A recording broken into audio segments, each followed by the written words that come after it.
अस्सलाम वालेकुम, welcome to my YouTube channel literature lounge NM. आज का जो हमारा रिस्पेक्टिव लेक्चर है वो है mending wall by Robert Frost. इसमें हमने देखना है कि ये पोइम किस चीज़ के बारे में है, कौन सी थीम्स इसमें हमें मिलती हैं, इसका बैकग्राउंड क्या है, इसकी राइमिंग स्कीम क्या है, एट्सेट्रा।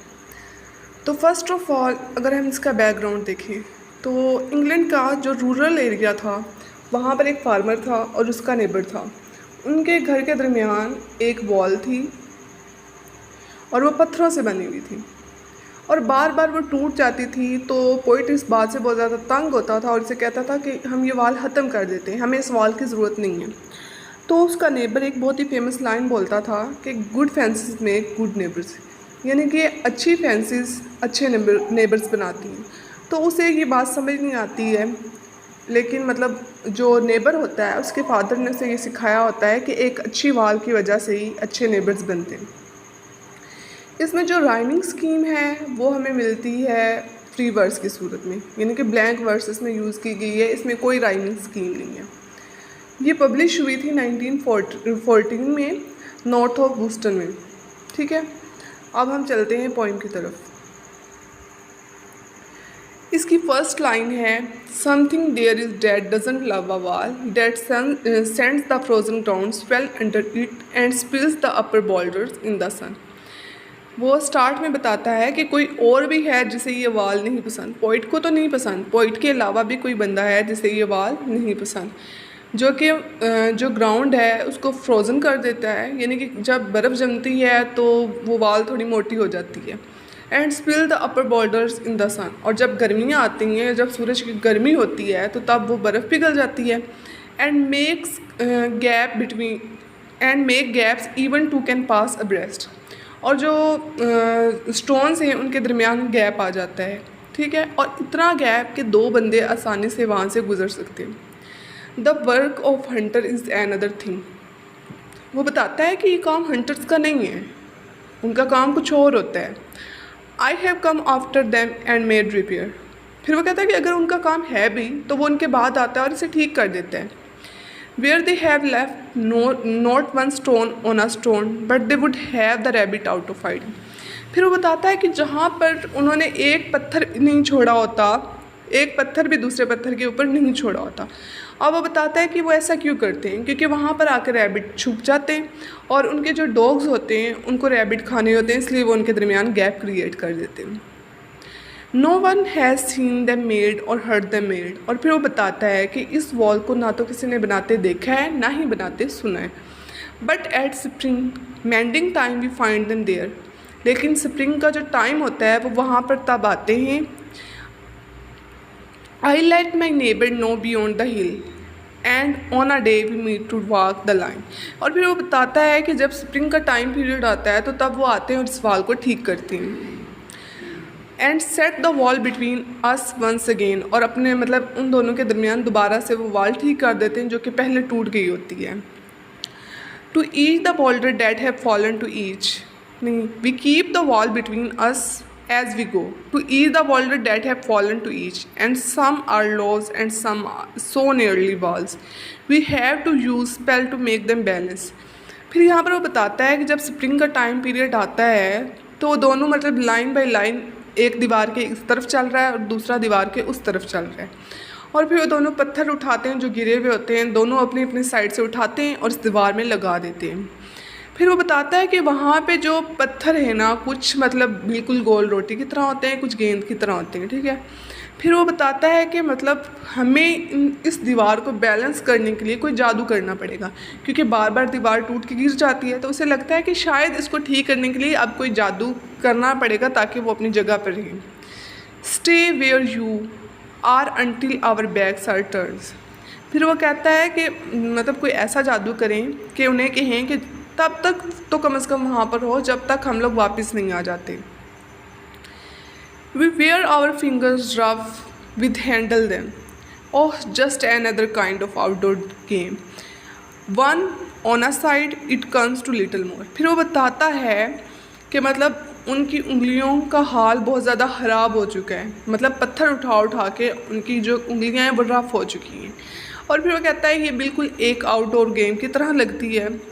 और फिर वो कहता है कि ना मतलब ये इतना कोई ख़ास काम नहीं है, लेकिन फिर भी there where it is we don't need the wall, he is all pine and I am apple orchard, my apple trees will never get across. यहाँ पर वो मजाक करता है, ये तंज करता है अपने जो नेबर है उसके ऊपर। वो कहता है कि हमें यहाँ पर किसी दीवार की ज़रूरत नहीं है। वो कहता है कि उसकी तरफ जितने भी हैं वो पाइन के ट्रीज़ हैं और मेरी तरफ एप्पल के ट्रीज़ हैं। और वह कहता है कि जो मेरे सेब के दरख्त हैं वो यकीनन उस तरफ नहीं जाएंगे और उनके मतलब पाइन के जो ट्रीज़ हैं उनको नुकसान नहीं पहुंचाएंगे, ठीक है। And eat the corns under his pine, I tell him, कि मैंने उसे ये बताया कि मेरे एप्पल के दरख्त हमारे पाइन्स के दरख्त को कुछ नहीं कहेंगे। He only says good fences make good neighbours, वही बात जो मैंने आपको स्टार्ट में बताई है कि उसका नेबर हर बात जो भी उसको कहेगा ना कि ये दीवार तोड़ो, वो आगे जवाब में यही कह देता है कि अच्छी फेंसेस अच्छे नेबर्स बनाती हैं। यानी कि यहाँ पे वो क्लियर वर्ड में प्राइवेसी की जो थीम है उसको रिप्रेजेंट कर रहे हैं। यानी कि जितनी ज़्यादा जितने भी अच्छे फ्रेंड्स हों तो उनके दरमियान थोड़ी बहुत प्राइवेसी होती है। अगर वो प्राइवेसी ख़त्म हो जाए तो मोस्टली रिलेशंस भी ख़त्म हो जाते हैं। तो वो यहाँ पर जो पॉइंट है उसको ये समझाने की कोशिश कर रहे हैं। इसके अलावा जो हमें पहले हमने पढ़ा है कि बार बार वॉल टूट जाती है, बार बार उसको बनाते हैं, तो यहाँ पर हमें डिस्ट्रक्शन और क्रिएशन की थीम भी मिलती है। यानी कि जो लाइफ है उसमें ये सब चलता रहता है। अगर कुछ ख़राब होता है ज़िंदगी में तो कुछ ना कुछ बाद में ऐसा भी होता है, या हम खुद भी ऐसा करते हैं कि वो फिर से ठीक हो जाता है। ठीक नहीं होता है तो बेहतर तो हो जाता है। Spring is the mischief in me and I wonder if I could put a notion in his head. फिर यहाँ पर बता रहा है कि उसे स्प्रिंग बिल्कुल नहीं पसंद। क्यों नहीं पसंद? क्योंकि स्प्रिंग में उसे बार बार बाल को ठीक करना पड़ता है, तो इसलिए उसे ये नहीं पसंद। और वह कहता है मुझे ये समझ नहीं आती है कि उसके दिमाग में कौन सी नोशन है और कैसे अच्छी जो फैंस है वो कैसे अच्छे नेबर बनाती है कि। और फिर वो कहता है कि क्या हम पहले अच्छे नेबर नहीं हैं? अच्छा, फिर वो कहता है where there are cows but here there are no cows, before I built a wall I would ask to know what I was walling in और walling out and to whom I was like to give offense। फिर ये कहता है यहाँ पर कि ना तो यहाँ पर कोई काव है, क्या यहाँ पर कोई काव हैं जो उसको कोई नुकसान पहुँचाएंगे। फिर वो कहता है कि हम किस बंदे से, किस ऐसी चीज़ है जिससे हम ये वाल बना रहे हैं, ठीक है। Something there is that doesn't love a wall. फिर वो कहता है कि कोई तो है जिसे ये वाल नहीं पसंद, जो बार बार ये वाल तोड़ देता है। That wants it down, I could say else to him, but it is not else exactly, and I would rather। फिर वो कहता है कि उसे लगता है, क्योंकि वो सोचता है कि किसे ये बाल नहीं पसंद। फिर वो कहता है मे बी ये एल्स का काम हो। एल्स यहाँ पर नेचर को रिप्रेजेंट कर रही है। फिर वो कहता है कि नहीं, ये एल्स का काम नहीं है। I said it for himself, I see him there, bringing a stone grasped firmly by the top in each hand like an old stone savage arm। फिर वह कहता है कि मैं उसे ये बताना चाहता हूँ कि ये नेचर को भी नहीं पसंद, तो तुम इसे ख़त्म कर दो। फिर तभी वो ये सब बातें सोच रहा होता है, तो तभी वो उसे देखता है अपने नेबर को कि वो हाथ में ना एक पत्थर उठाया हुआ आ रहा है, एक पहलवान की तरह, ठीक है। He moves in darkness as it seems to me, not of woods only and the shade of trees।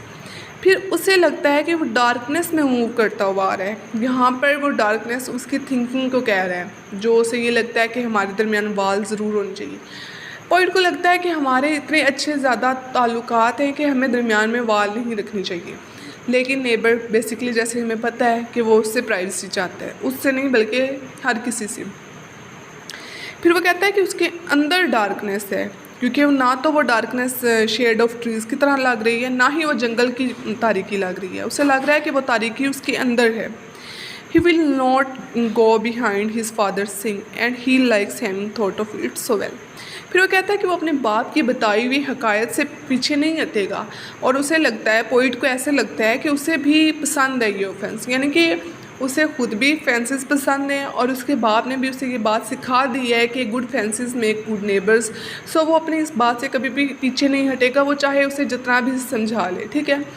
ये वो वाली बात होती है ना, भैंस के आगे बीन बजाना, लाइक ऐसा कुछ, ठीक है। तो वो आप मतलब पोइट लास्ट पे जो पोइम एंड करता है तो वो भी यही कहता है, ही सेज अगेन, कि अगर मैं उसे ये कह दूंगा कि फेंसेस ना बनाओ, दीवार ना बनाओ, तो फिर से यही कहेगा अपने बाप की रटी रटाई बात। He says again, good fences make good neighbours, कि अगर मैं उसे कुछ कह दूंगा कि फेंसेस ना बनाओ, लाइक ऐसा कुछ भी, तो आगे से मुझे यही जवाब देगा जो वो मुझे हमेशा से देता आया है कि good fences make good neighbours, कि अच्छी फेंसेस अच्छे नेबर्स बनाती हैं। ओके, आई थिंक जितनी भी इसके पॉइंट थे मैंने क्लियर कर दिए हैं, लाइन बाय लाइन ट्रांसलेशन भी की है। तो होप सो आप लोगों को समझ आ गई होगी। Thank you for watching, kindly like and subscribe.